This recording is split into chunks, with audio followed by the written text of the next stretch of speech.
रुके न जो, छुड़े न जो, मिटे न जो, दबे न जो, हम वो इनकलाब हैं, हम वो इनकलाब हैं। जुल्म का जवाब है, जुल्म का जवाब है। हर गरीब हर शहीद का हम ही तो ख्वाब है।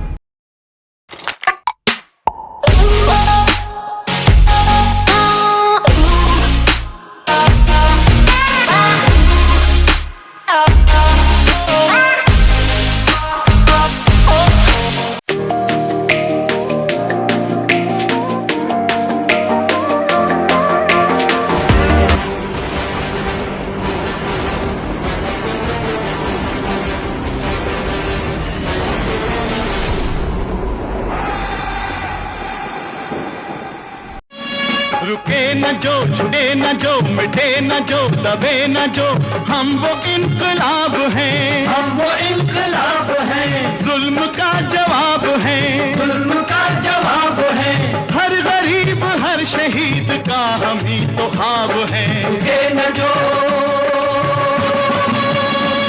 रुके न जो, झुके न जो, मिटे न जो, दबे न जो, हम वो इनकलाब हैं, हम वो इनकलाब हैं। जुल्म का जवाब है, जुल्म का जवाब है। हर गरीब हर शहीद का हम ही तो ख्वाब है। रुके न जो,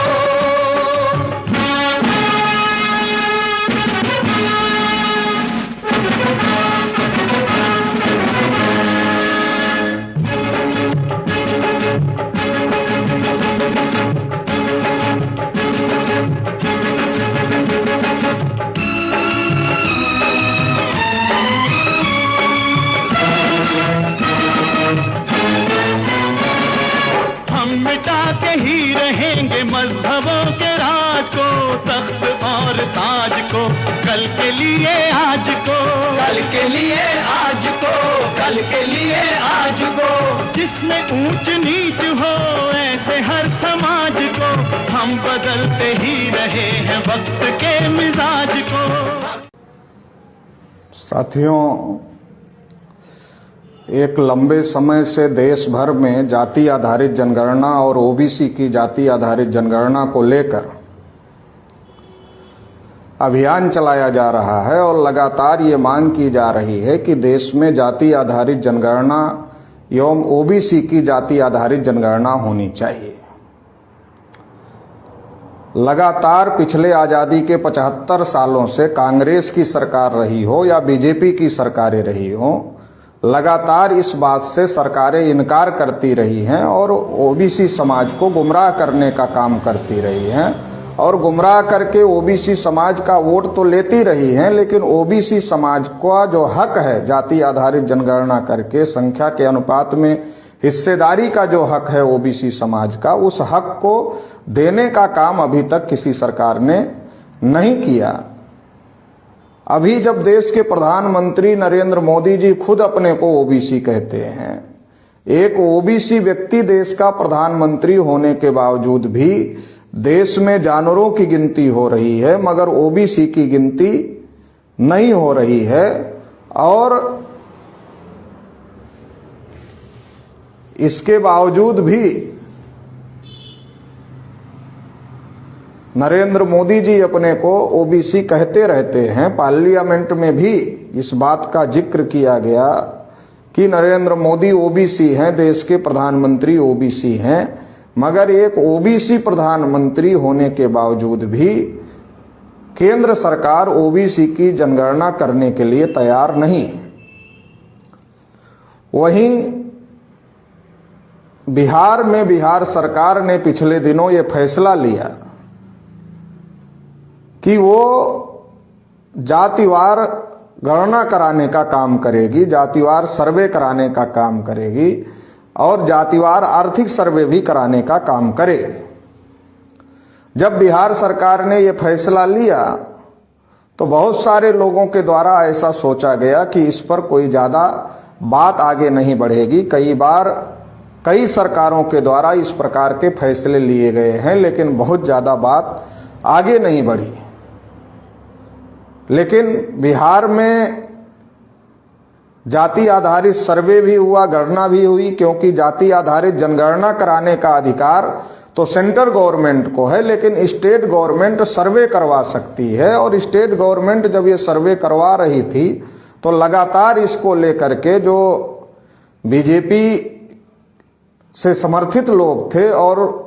उनके इशारे पर एक तरफ बीजेपी के लोग विधानसभा में जाति गणना का समर्थन किए थे, लेकिन वही लोग दूसरी तरफ हाई कोर्ट से लेकर सुप्रीम कोर्ट तक लड़ाई लड़ने का काम किए और इसके बावजूद भी जाति गणना को रोक नहीं पाए। और जब जाति गणना बिहार में हो गई तो राज्य सरकार ने बिहार में जाति सर्वे के आंकड़े प्रस्तुत कर दिए और भारत के इतिहास में बिहार एक ऐसा राज्य बना, पहला ऐसा राज्य बना जिसने जाति आधारित गणना को केवल किया ही नहीं बल्कि उसकी रिपोर्ट भी पब्लिश करने का काम किया। और नीतीश कुमार जी जो बिहार के मुख्यमंत्री हैं वो ऐसे पहले मुख्यमंत्री बने जिन्होंने जाति आधारित गणना करके उसकी रिपोर्ट भी पब्लिश करने का काम किया। और जब वो रिपोर्ट पब्लिश हुई तो बहुत ही चौंकाने वाले आंकड़े आए। अभी देश में ओबीसी समाज को 52% तक कहा जाता था, लेकिन जब जाति गणना के आंकड़े बिहार में आए तो ये बात निकल करके सामने आई कि ओबीसी की जो संख्या है वो एबव 63% है, 64% के आसपास में है। तो इतनी बड़ी जो आबादी है, इतनी बड़ी आबादी वाले समाज को 75 साल में हक अधिकार नहीं मिला, ये भी सोचने और समझने का विषय है। इसके बाद बिहार सरकार ने आर्थिक जो सर्वे कराया था, जाति सर्वे के आधार पर जो आर्थिक सर्वे कराया था उसकी रिपोर्ट भी पब्लिश कर दिया। और उसकी रिपोर्ट जब आर्थिक सर्वे की रिपोर्ट पब्लिश किया तो एक बात निकलकर सामने आई कि पिछले लंबे समय से खास तौर से यूपी बिहार में जिस प्रकार की राजनीति बीजेपी आरएसएस के द्वारा की जा रही है और जिस प्रकार से लगातार ये आरोप लगाया जाता रहा है कि पिछड़े वर्ग की कुछ जातियां ही पिछड़े वर्गों का ज़्यादा हिस्सा खा रही हैं और पिछड़े वर्गों का ज़्यादा फायदा पिछड़े वर्ग की कुछ जातियां ही ले रही हैं, ऐसा प्रोपेगेंडा करके आरएसएस बीजेपी के लोग यूपी बिहार में राजनीति करने का काम कर रहे थे। एक तो जाति आधारित जनगणना की रिपोर्ट आने से ही आरएसएस बीजेपी के लोगों की बेचैनी बहुत ज़्यादा बढ़ गई थी। इसके बाद जब आर्थिक सर्वे की रिपोर्ट आई तो जिस मुद्दे पर आरएसएस बीजेपी के लोग लंबे समय से राजनीति कर रहे थे कि पिछड़ी वर्ग की कुछ पिछड़ी जातियां ही समस्त पिछड़े वर्ग का फायदा उठा रही हैं, वो बहुत अमीर हो गई हैं और बाकी लोग बहुत गरीब हो गए हैं, इस प्रकार का प्रोपेगेंडा करके बाकी पिछड़ी जातियों का समर्थन लेने की कोशिश और समर्थन लेने का काम आरएसएस बीजेपी के द्वारा लंबे समय से किया जा रहा था। लेकिन जब आर्थिक गणना की रिपोर्ट पब्लिश की गई तो उसमें भी चौंकाने वाला मामला सामने आया। उसमें चौंकाने वाला मामला ये सामने आया कि जब ये देखा गया कि कौन से वर्ग में कितने % गरीब हैं तो ये दिखाई दिया कि अभी तक तो देश में ये कहा जाता था कि भाई गरीबी अमीरी की बात करो, अभी किसी प्रकार का जाति की बात नहीं करना चाहिए, गरीबी अमीरी का बात करना चाहिए। लेकिन जब ये गरीबी के आंकड़े घोषित किए गए, जब आर्थिक आंकड़े घोषित किए गए तो ये निकल करके सामने आया कि भारत में जो गरीबी है वो जाति के आधार पर है, वर्ण के आधार पर है। मतलब जाति और वर्ण के आधार पर जो जितना वर्ण सिस्टम जाति व्यवस्था में जो जितना ऊपर है वो उतना कम गरीब है और जो जितना नीचे है वो उतना ज़्यादा गरीब है। इस प्रकार के आंकड़े भी निकल करके सामने आए। डेटान नाम के जो एक अर्थशास्त्री थे उन्होंने पहले ही इस बात का खुलासा किया था भारत का अध्ययन करके कि भारत में जो गरीबी का कारण है वो जाति व्यवस्था है। जाति व्यवस्था और वर्ण व्यवस्था जो कर्मिक असमानता की व्यवस्था है, इसमें आप जितना ऊपर जाएंगे उतना गरीबी कम मिलेगी और जितना नीचे जाएंगे उतना गरीबी ज़्यादा मिलेगी। बिहार में जो आर्थिक सर्वे की रिपोर्ट पब्लिश की गई उसमें भी कुछ इसी प्रकार का डाटा आया। उसके डाटा को जब हम देखते हैं तो सामान्य वर्ग में 25.09% लोग गरीब हैं वहीं जब हम ओबीसी की बात करते हैं तो ओबीसी में 33.16% लोग गरीब हैं। वहीं जब हम अति पिछड़े वर्ग की बात करते हैं, अत्यंत पिछड़े वर्ग की बात करते हैं, तो उसमें भी 33.58% लोग गरीब हैं। वहीं जब हम शेड्यूल कास्ट के लोगों की बात करते हैं तो 42.70% लोग गरीब हैं। वहीं जब शेड्यूल ट्राइब की बात करते हैं तो 42.70% शेड्यूल ट्राइब के लोग गरीब हैं और 42.93% शेड्यूल कास्ट के लोग गरीब हैं। तो ये जो सारा आंकड़ा है, ये आंकड़ा ये बता रहा है कि बैकवर्डों में किसी ने किसी का हिस्सा नहीं खाया, बल्कि ये जो स्थिति है, गरीबी की जो स्थिति है, ये बैकवर्डों में सेम ही है। और इसके आधार पर जो बीजेपी एक लंबे समय से बैकवर्डों और मोस्ट बैकवर्डों को आपस में लड़ाने की कोशिश कर रही थी और आपस में लड़ा करके बैकवर्ड और मोस्ट बैकवर्ड के नाम पर मोस्ट बैकवर्डों का वोट अपनी तरफ खींचने का काम कर रही थी, तो इससे भी बीजेपी को गहरा सदमा लगा है। बीजेपी इन सब फैसलों से घबराई हुई है, बिलबिलाई हुई है, परेशान है, क्योंकि बीजेपी को लगता है कि पिछड़ी जाति का मुख्य प्रधानमंत्री अपने को पिछड़ी जाति कहने वाला व्यक्ति है, इसके बावजूद भी जाति आधारित जनगणना सेंट्रल गवर्नमेंट नहीं कर पाई। वहीं नीतीश कुमार जी जो लंबे समय से विपक्ष को इकट्ठा करने का काम कर रहे हैं और उनको प्रधानमंत्री के दावेदार के रूप में भी देश भर में चर्चा है और देखा जा रहा है, उनके द्वारा जिस प्रकार का काम बिहार में किया जा रहा है, इससे आरएसएस बीजेपी के लोग बहुत ज्यादा परेशान हैं। और ये परेशानी उनकी तब और बढ़ गई जब नीतीश कुमार जी ने इस बात का ऐलान कर दिया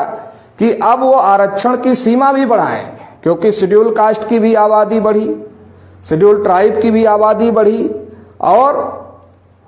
ओबीसी समाज की भी संख्या सामने आ गई। तो उन्होंने कहा कि शेड्यूल कास्ट, शेड्यूल ट्राइब को तो शुरू से ही संख्या के अनुपात में आरक्षण है। जब शुरू से संख्या के अनुपात में आरक्षण है तो अभी इनकी आबादी बढ़ गई है, तो इनका रिजर्वेशन बढ़ाना पड़ेगा। तो उन्होंने शेड्यूल कास्ट का रिजर्वेशन बढ़ाया, शेड्यूल ट्राइब का रिजर्वेशन बढ़ाया और इसके साथ ही साथ ओबीसी का भी और ईबीसी का भी, मतलब पिछड़े वर्ग का और अत्यंत पिछड़े वर्ग का, दोनों का रिजर्वेशन बढ़ाने का काम किया। अभी तक जो बिहार में आरक्षण की सीमा थी वो 50% थी, एससी एसटी ओबीसी आरक्षण की जो सीमा थी वो 50% थी। इसको बढ़ा करके नीतीश कुमार जी ने इसको 65% कर दिया और इसी के साथ साथ 10% ईडब्ल्यूएस आरक्षण, जो इकोनॉमिक वीकर सेक्शन को आरक्षण दिया गया है, अगर उसको ज्वाइंट कर दिया जाए तो ये 75% रिजर्वेशन बिहार में आज सर्वसम्मति से पास हो गया।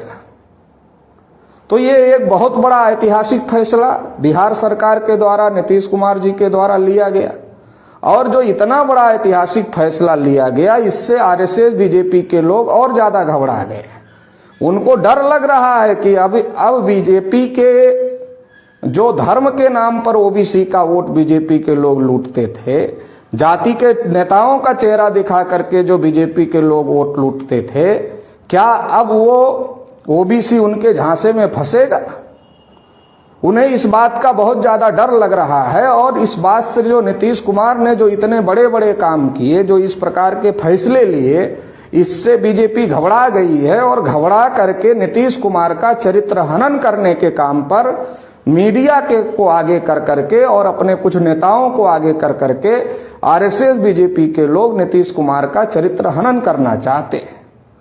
बिहार विधानसभा में प्रजनन दर पर बात करते हुए नीतीश कुमार कुछ बात कह रहे थे और उनके कहने का भाव ये था कि अब महिलाएं पढ़ी लिखी हो गई हैं, महिलाएं शिक्षित होती हैं तो प्रजनन दर कम होती है। ये बात समझाने का काम नीतीश कुमार कर रहे थे। उसमें उनके द्वारा कुछ शब्द जो कहे गए, उन शब्दों को पकड़कर, उनके भाव को ना पकड़कर, उनके द्वारा कहे गए कुछ शब्दों को पकड़कर, जिस प्रकार से बिहार में बीजेपी राजनीति कर रही है, जिस प्रकार से देश भर में उसको लेकर के हंगामा मचा रही है, और जिस प्रकार से जो नरेंद्र मोदी जी जब महिलाओं के साथ देश भर में अन्याय अत्याचार होता है तो वो बोलते नहीं है, मणिपुर जैसी जगह के लिए वो बोलते नहीं है, वही नरेंद्र मोदी जी को नीतीश कुमार जी के बयान पर बोलना पड़ा और वो बोल रहे हैं, तो इसके पीछे का मकसद है कि नीतीश कुमार की छवि खराब किया जाए। और जब से नीतीश कुमार ने बीजेपी का साथ छोड़ा है, लगातार अगर आप टीवी चैनलों को देखिए तो नीतीश कुमार की छवि को खराब करने के लिए वो लोग लगे रहते हैं। और जब से उन्होंने जाति गणना करने का फैसला किया, फिर उन्होंने जाति गणना की रिपोर्ट जारी किया, फिर आर्थिक सर्वे की रिपोर्ट जारी किया और अभी आरक्षण बढ़ाने का फैसला कर दिया, तो इससे आरएसएस बीजेपी और ज्यादा तिलमिलाई हुई है। और इसलिए वो मीडिया का सहारा लेकर के बदनामी करने का काम कर रहे हैं, ताकि ओबीसी एससी एसटी को गुमराह किया जा सके और गुमराह करके बीजेपी के फेवर में खड़ा किया जा सके। इसको लेकर के वो दो प्रकार का काम भी कर रहे हैं। एक तरफ जहां देश में एक लंबे समय से वामसेप के द्वारा, भारत मुक्ति मोर्चा के द्वारा, बहुजन क्रांति मोर्चा के द्वारा, राष्ट्रीय पिछड़ा वर्ग मोर्चा के द्वारा और तमाम संगठनों के द्वारा मुहिम चलाई जा रही है कि जिसकी जितनी संख्या भारी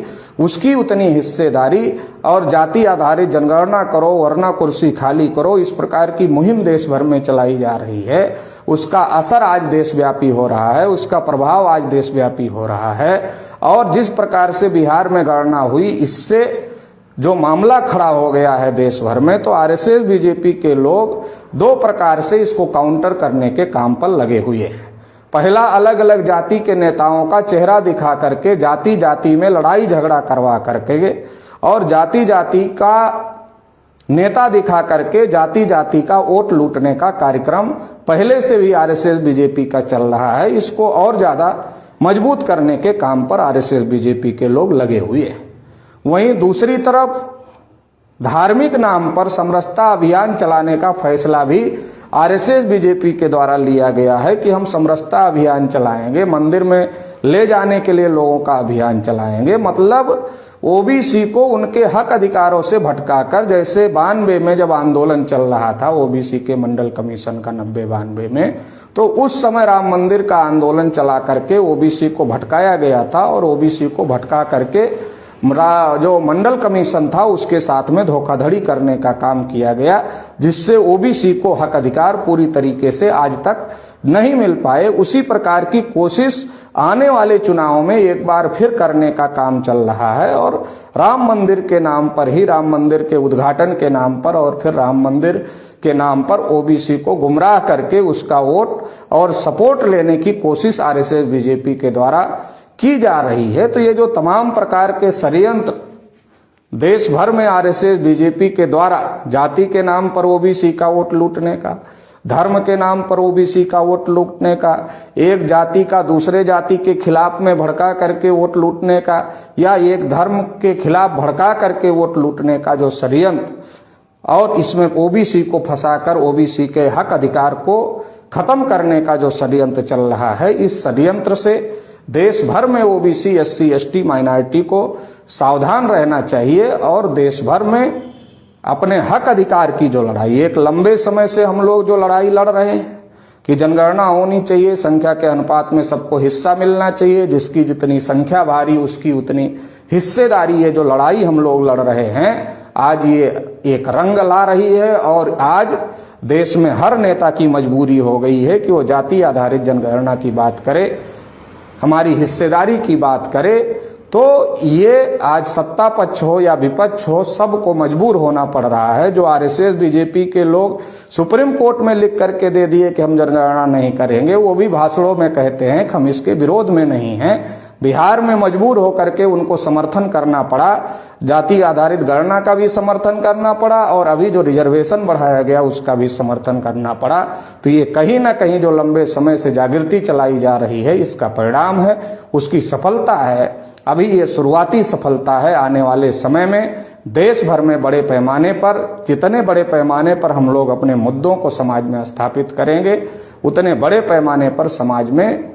हमारी समस्याओं का समाधान के लिए रास्ता निकलेगा। और आने वाले समय में जब समाज में हमारे मुद्दे और ज़्यादा स्थापित होंगे, तो आने वाले समय में ये सारे मुद्दों का हल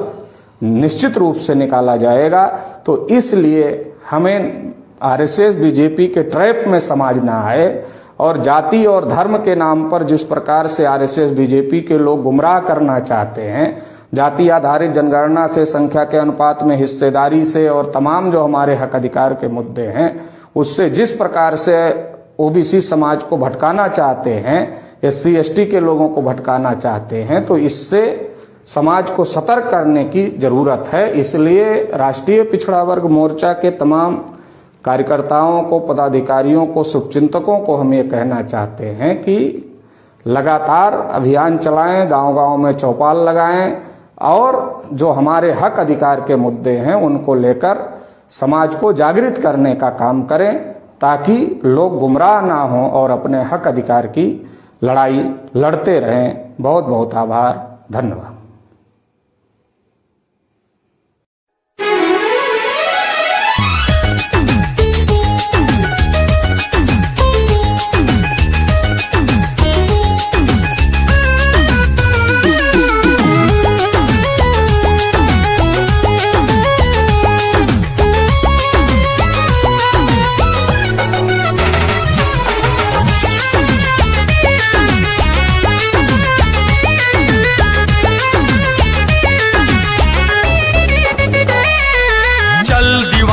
चलता चल, चलता चल तू चलता चल, दुनिया के अन्याय से हिंद दीवाने लड़ता चल, चल दीवाने चलता चल, चलता चल तू चलता चल, दुनिया के अन्याय से हिंद दीवाने लड़ता चल। नागवंश का नायक है तू, द्रविड़ों का सरदार है, मौर्य वंश का है जुनून, तू भारत का रखवार है, तेरी भुजा में बसा हुआ है, तेरी भुजा में बसा हुआ है चंद्रगुप्त का बाहुबल। चल दीवाने चलता चल, चलता चल तू चलता चल, चल दीवाने चलता चल,